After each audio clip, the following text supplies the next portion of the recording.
जिस ज्योतिर्लिंग के दर्शन के लिए आप लोग पधारे हो वो राम से 14 पीढ़ी पूर्व मानधाता राजा हुए हैं। शिव पुराण में उल्लेख है जिन्होंने मां से नहीं पिता से जन्म लिया था।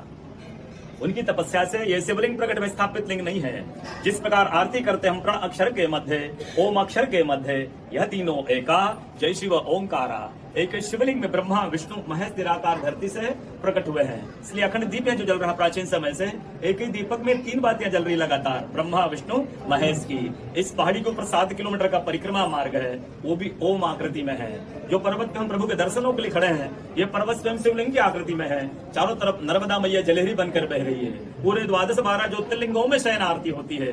लेकिन बाबा का विश्राम ओंकारेश्वर ज्योतिर्लिंग में है, तो उनके शयन के लिए झूला पलना चौपड़ पास से बिछाए जा रहे हैं। बाबा यहाँ विश्राम करके 3 बजे रात उड़कर महाकालेश्वर जाएंगे, वहाँ स्नान करेंगे। इसलिए वहाँ का भस्म आरती प्रसिद्ध है, यहाँ का शयन आरती प्रसिद्ध है। शिव पुराण में भी कथा आती है, महिला 16 सोमा व्रत करती है, उसमें भी कथा आती है। क्या कथा आती है?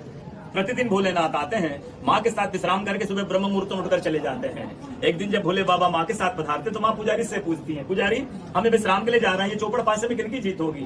पुजारी बोलते कि आज ही भोले बाबा जीतेंगे। ऐसा बोलकर पुजारी घर चले जाते हैं। भोले बाबा माँ विश्राम के लिए चले जाते हैं। सुबह ब्रह्म मुहूर्त में जैसे ही भोले बाबा माँ बाहर निकलते हैं, पुजारी द्वार पर रहते तो माँ पुजारी से पूछती, पुजारी कल मैंने आपसे पूछा था हमें विश्राम के लिए जा रहे, चौपड़ पासे में किनकी जीत होगी? आपने कहा भोले बाबा जीतेंगे।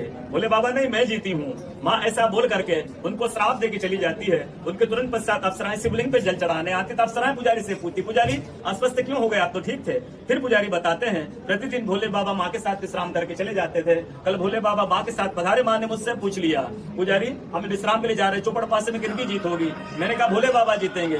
भोले बाबा ने माँ जीत गई, माँ मुझे श्राप देके चली गई। अप्सराएं बोलती चिंता न करो, हम अंदर जाकर शिवलिंग की पूजा करके आते, फिर इसका उपाय बताएंगे। अप्सराएं अंदर जाकर शिवलिंग की पूजा कर बाहर आकर बोलती, पुजारी आप 16